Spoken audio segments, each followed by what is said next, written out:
കേരള മെത്രാൻ സംഘത്തിന്റെ നിർദ്ദേശമനുസരിച്ച് വിദ്യാലയങ്ങളിലെ കമ്മ്യൂണിസ്റ്റ് വൽക്കരണത്തിനെതിരെയും നിരീശ്വരവാദത്തിനെതിരെയും സെന്റ് മേരീസ് ഹയർ സെക്കൻഡറി സ്കൂളിൽ കരിങ്കൊടി ഉയർത്തി പ്രതിഷേധിച്ചു. കത്തീഡ്രൽ വികാരി ഫാദർ സെബാസ്റ്റ്യൻ ഈരേക്കാടൻ കരിങ്കൊടി ഉയർത്തി. PTA president Thomas Kaliyankara, principal Biju master, അധ്യാപകർ എന്നിവർ യോഗത്തിൽ പങ്കുചേർന്നു. പവിത്രമായ വിദ്യാലയ അന്തരീക്ഷം കലുഷിതമാക്കാൻ ആരെയും അനുവദിക്കില്ല എന്ന് യോഗം പ്രഖ്യാപിച്ചു. രൂപതയിലെ എല്ലാ സ്കൂളുകളും കരിദിനമായി ആചരിക്കുകയാണ്. അതിനോടനുബന്ധിച്ചാണ് നാം സ്കൂളിൽ കരിങ്കൊടി ഉയർത്തിയിരിക്കുന്നത്.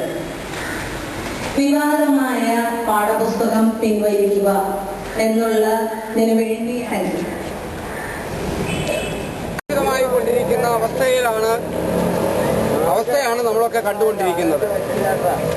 വിദ്യാലയത്തിന്റെ തുറക്കുന്ന അവസരത്തിൽ എന്നും നമ്മൾ കാണുന്നതായിട്ടുള്ള അക്രമങ്ങളും അരക്ഷിതാവസ്ഥയും കുട്ടികളുടെ പഠനത്തെയും അവരുടെ വളർച്ചയിലും ബുദ്ധിപരമായിട്ടുള്ള വളർച്ചയിലും വളരെയേറെ അപാകതകൾ സൃഷ്ടിച്ചിട്ടുണ്ട് എന്ന് ഈ 2 വർഷക്കാലത്തെ ഗവൺമെന്റിന്റെ നീക്കങ്ങളിലൂടെ നമ്മൾ മനസ്സിലാക്കിയിട്ടുണ്ട്.